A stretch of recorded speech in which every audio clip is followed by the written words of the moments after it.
ನಮಸ್ಕಾರ. ನನ್ನ ಹೆಸರು ಶಿವಪ್ರಕಾಶ್ ಅಂತ ಹೇಳಿ, ಆರ್ನಹಳ್ಳಿ, ಅರಸೀಕೆರೆ ತಾಲೂಕು, ಹಾಸನ ಡಿಸ್ಟಿಕ್.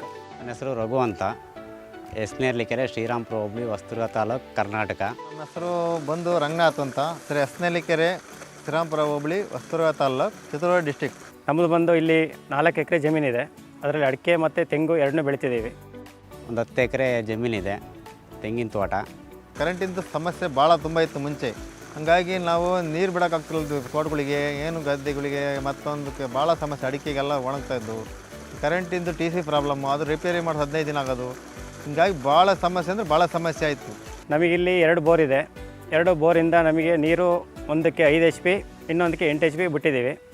2 ರನ್ ಆದರೆ ನೀರು ನಮಗೆ ಸಫಿಷಿಯೆಂಟಾಗಿ ಆಗೋದು. ಆದರೂ ಕೂಡ ಪವರ್ ಪ್ರಾಬ್ಲಮ್ ಆಗಿ ನಮಗೆ ನೀರು ಆಗ್ತಿರಲಿಲ್ಲ. ಮುಂಚೆ ಎಲ್ಲ ನೈಟೆಲ್ಲ ಬರಬೇಕಾಗಿದ್ದು.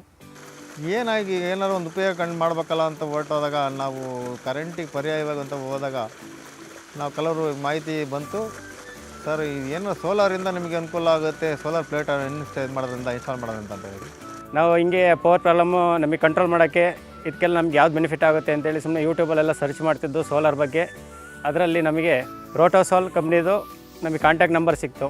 ಬೆಂಗಳೂರಿಂದ ಸೋಸಿಯೋ ಕಂಪ್ನಿಯವರು ಬಂದು ಸರ್ವೆ ಮಾಡ್ಕೊಂಡು ಹೋದರು. ಸೋಸಿಯೋ ಕಂಪ್ನಿಗೆ ಅವರು ಟೈಅಪ್ ಆಗಿದ್ದಾರೆ. ಅವ್ರು ಸೋಸಿಯೋ ಕಂಪ್ನಿ ಕಡೆಯಿಂದ ನಮಗೆ ಇನ್ಸ್ಟಾಲ್ ಮಾಡಿಕೊಟ್ರು.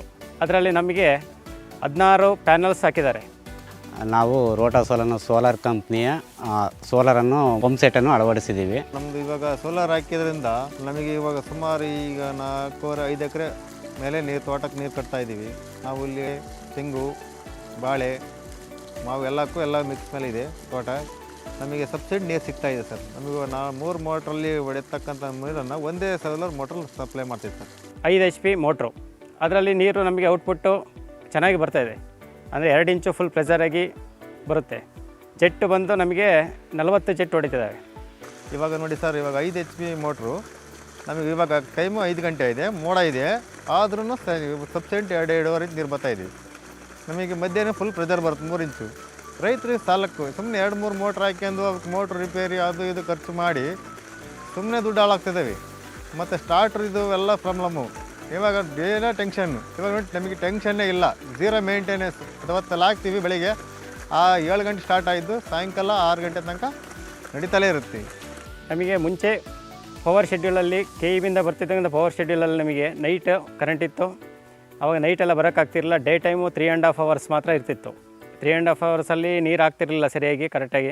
ಈಗ ಏನಾಗ್ತಿದೆ ಅಂದರೆ ನಮಗೆ ಡೇ ಟೈಮು 7:30, 7:45, 8 ಗಂಟೆಗೆ ಬಂದರೆ ಅದು ಬೇಸಿಗೆಯಲ್ಲಿ 7:45ಗೆ ಸ್ಟಾರ್ಟ್ ಆಗುತ್ತೆ. ಮತ್ತೇನು ಪ್ರಾಬ್ಲಮ್ ಇಲ್ಲ ಸರ್. ನಮಗೆ ಸಾಕು, ಹೆಚ್ಚಾಗಿ ಆಫ್ ಮಾಡ್ತೀವಿ ಮೋಟ್ರ. ಆವಾಗ ನಮ್ಮ 3 ಮೋಟ್ರ್ ಕೆಲಸ ಮಾಡ್ತಾಯಿತ್ತು. ಹೀಗಾಗಿ ರೈತರೆಲ್ಲ ಅನುಕೂಲ. ಮತ್ತು ಇನ್ನೊಂದು ಏನು ಗೊತ್ತಾ, ಇಲ್ಲಿಗೆ ಸುಮಾರು 1 ಕಿಲೋಮೀಟ್ರು ಅಪ್ಪಲ್ಲೇ ನೀರು ಹೊಡಿತೈತಿ. ಇಲ್ಲಿ ಎಷ್ಟು ಔಟ್ಪುಟ್ ಇರುತ್ತೋ ಅದು ಅಷ್ಟೇ ಕೊಡ್ತೀವಿ. 2 ಇಂಚ್ ಪ್ರೆಷರ್ ಕೊಡ್ತೈತಿ. ನಾವು ಹಂಗೆ ಗ್ಯಾಸ್ ಮಾಡ್ತೀವಿ. ನಾವು ಇದನ್ನು ಆಗುತ್ತಾ ಅಂತ ಕೇಳಿದಾಗ ಅವಾಗ ಮಾಡಿ ನೋಡಿದ್ರೆ ಸಾಧ್ಯ ಆಯ್ತು ಇದು. ಸರ್ ಇವಾಗ 400 ಅಡಿಯಿಂದ ಆಳ್ತಾ ಇರ್ತದೆ ನೀರು. ಕ್ಲೌಡಿ ವೆದರ್ ಬಂತಂದ್ರೂ ಏನು ಪ್ರಾಬ್ಲಮ್ ಇಲ್ಲ, ನಾವೇನು ತೊಂದರೆ ಇಲ್ಲ, ಆರಾಮಾಗಿದ್ದೀವಿ. ಸೋಲಾರ್ ಸೀಟನ್ನು ಸಿಮೆಂಟ್ ಸೀಟ್ ಮೇಲೆ ಹಾಕಿದ್ದೀವಿ. ಇದನ್ನು 16 ಪೆನಲ್ ಬೋರ್ಡ್ ಹಾಕಿದ್ದೀವಿ. ಅದು ನಿರಂತರ ಬೆಳಿಗ್ಗೆ 8 ಗಂಟೆಯಿಂದ ಸಾಯಂಕಾಲ 6 ಗಂಟೆ ತನಕ ಚೆನ್ನಾಗಿ ನೀರು ಬರುತ್ತೆ. ಹಾಕ್ಸಿ ಆದಮೇಲೆ ಅನುಕೂಲ ಆಗಿದೆ. 5 HP ಮೋಟ್ರು ರೋಟೋ ಕಂಪ್ನಿಯವರು ಒಳ್ಳೆ ಮೋಟ್ರ್ ಕೊಟ್ಟರೆ ನಮಗೆ ತುಂಬ ಅನುಕೂಲ ಆಗಿದೆ. ಖುಷಿ ಆಗಿದೆ ಸರ್.